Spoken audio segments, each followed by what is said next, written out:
All right, we are coming to the end of our journey here. All right, we're at the end of the story now. So, where we left off, all the American soldiers have arrived at Dresden, and now it's time for things to get real. So, what happens is, like I said, they all have their jobs in the factories now making syrups. And so they talk about that a little bit, and Billy still continues to have his flashes. He flashes back to times before the war where he's with his wife on their honeymoon and things like that, and talks about his son. And one important event was it was at their 18th wedding anniversary. Valencia and Billy's, that is, it's their 18th wedding anniversary, and there's a barbershop quartet there called the Febs, and they're all optometrists. And at this party, Billy actually got the author Kilgore Trout to be at the party. They ended up becoming friends during the course of the story, and so everyone's there that has to do with optometry, like his father-in-law and all these other practitioners, and the only person there that has nothing to do with optometry is Kilgore Trout, but he's there anyway, being old and senile and talking to people about his books and people. He got this one woman to talk to him. She's not very bright, you can tell that right away, and she's believing everything he's saying, hanging on every word, and like getting worked up about things that don't really make sense that he's saying. And so that part of the story is not that important, but so while the barbershop quartet is in the background singing, they start singing a song about the old pals of mine and my sweet old gals and old times and things like that. And Billy has like a reaction. He has like sort of a shell shock kind of thing where this is where PTSD really starts to come into play. Like it starts to look like he's having a heart attack, like he's flushed, and he becomes like really shocked and like rigid, and he like can't catch his breath, and he has to go sit down. And everybody thought he had a heart attack, but he was fine. Nothing like that had happened. And his wife was like, "You look like you saw a ghost."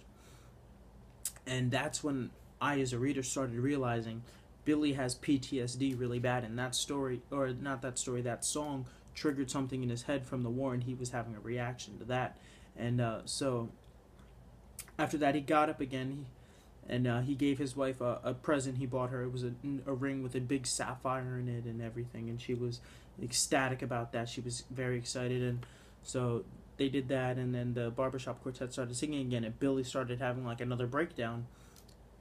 So Billy just went upstairs because the party was at his house, so he just went upstairs, went in his bathroom, closed the door, left the lights off, and his son was in there in the bathroom. And his son was like, "Dad, what are you doing?" And like kind of just checking on him. He's saying like, "That's the son. Billy's son actually is going to end up being a Green Beret and fighting in the Vietnam War."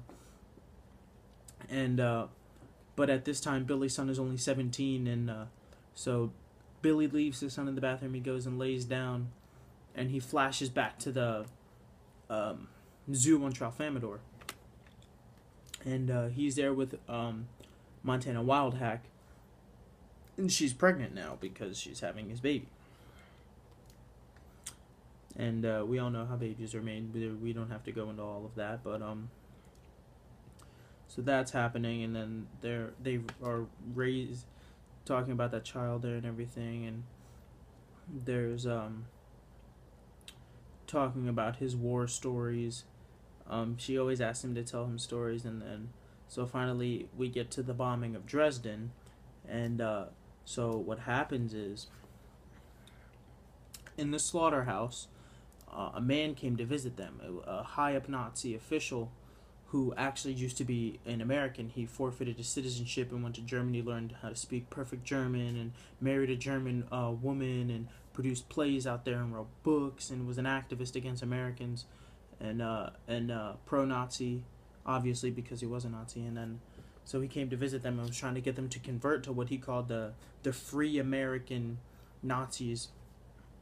And he had like his own special suit made up with the Nazi swastika on a bandana on his arm, with it was red, white, and blue, and then he had like a cowboy hat and cowboy boots, and his whole outfit was like red, white, and blue for it to look as American as possible.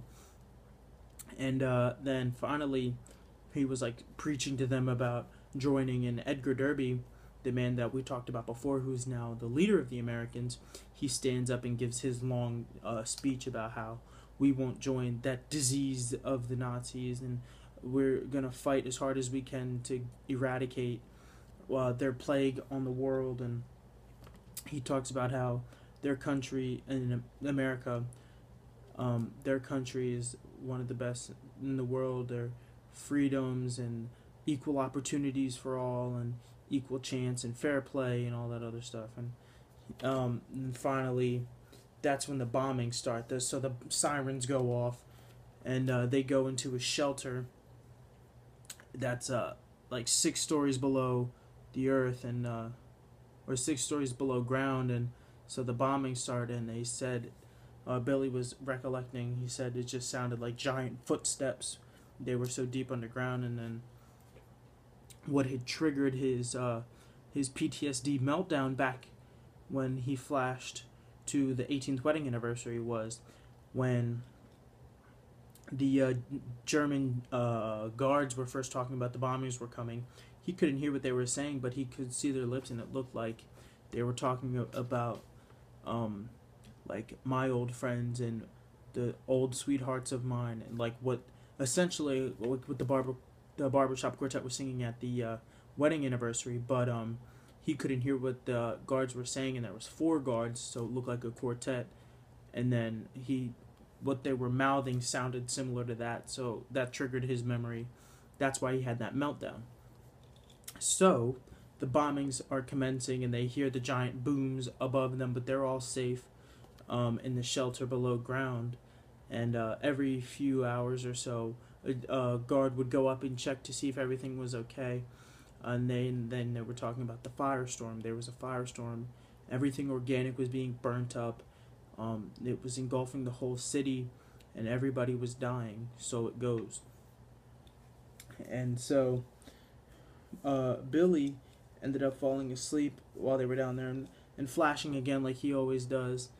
And he flashes to a memory in the past, or not in the past, or after the war. Okay, he flashes to a memory after the war as he's an optometrist, and we keep seeing Billy has all these problems with his life, and we see the plane crash.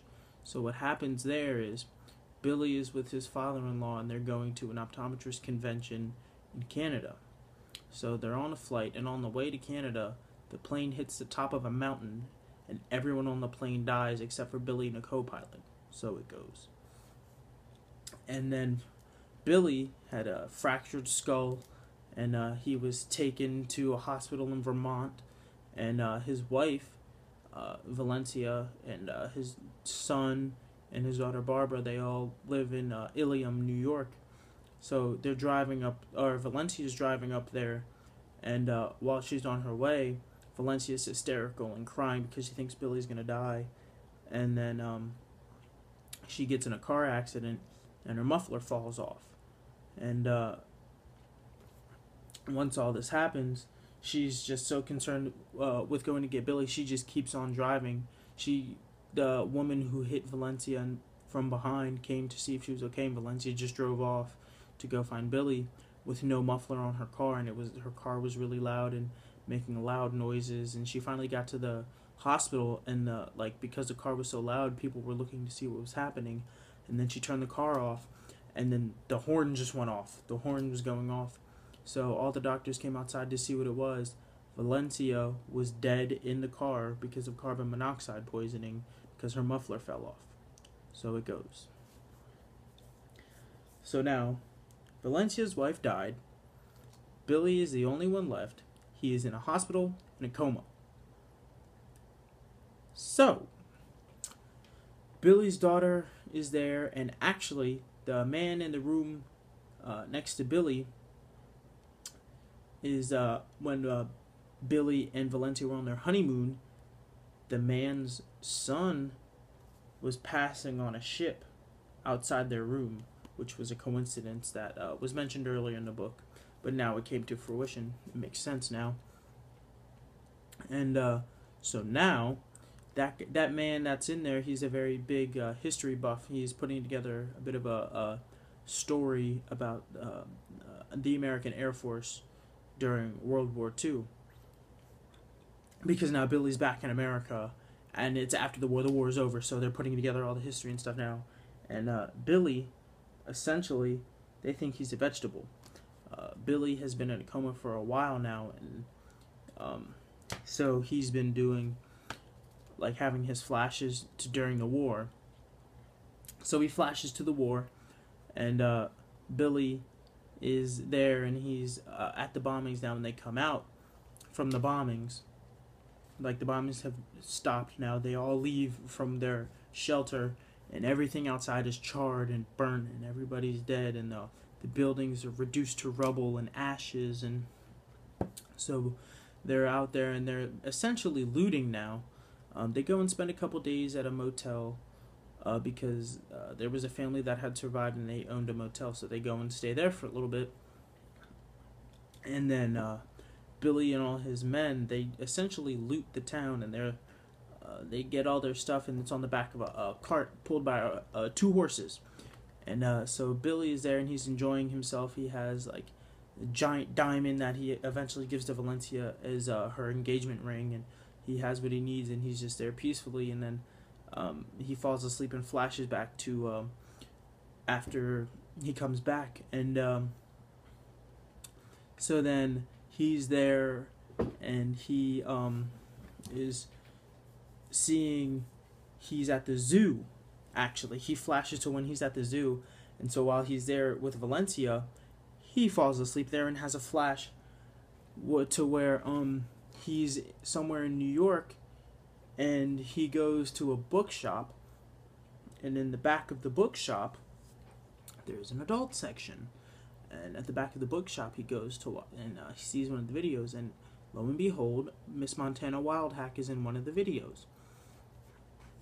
So he's there, and he sees that, and then eventually he wakes up, and he's back where Valencia, or not Valencia, I'm sorry. He flashes back to the zoo with Montana, and he talks about what he saw. And that right there is when, finally, with me, everything sort of clicked together. I sort of realized, I think this is, Billy has PTSD, and the damage to his brain from the plane crash. None of the aliens and stuff was real, in my opinion. And everything with Montana was all fantasy, like the life he wanted, essentially. And that's what I thought that was. But so we flash forward, or flash back.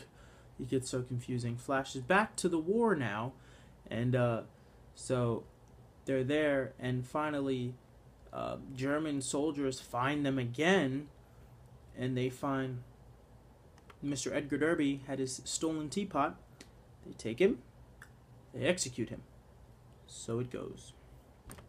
And so Billy and Mr. Kurt Vonnegut and his buddy Bernard V. O'Hare from the beginning of the very book, they're there now. This last, final chapter of the book is written in Kurt Vonnegut's point of view. He is there now. And they have to dig graves for all the people that were there. And it talks about the corpse mines that they had in Dresden. And talks about one man who had to go down into one of the corpse mines and bring up corpses, and he ended up dying because he was throwing up from the smell of all the rotting bodies and dry heaving so much that he eventually died in one of the corpse mines. So it goes. And now what they resolved to do was get flamethrowers and burn all the bodies in the bottom of the corpses and just pull the ashes out. And so it talks about how Billy's journey, essentially in the war, it just broke him. And you can see now at the end of the book all the stuff that's happened to him. And at the end of the book, it talks about how Billy was saved from the war was over. Like, they were taken to a jail and they were all locked up, and Edgar Derby was executed. And finally, eventually one day, they woke up and the doors were open and they were allowed to leave, and the war was over. And as Billy walked outside, they There was only one vehicle left, an abandoned wagon, and it was drawn by 2 horses. The wagon was green and coffin-shaped, and the birds were talking.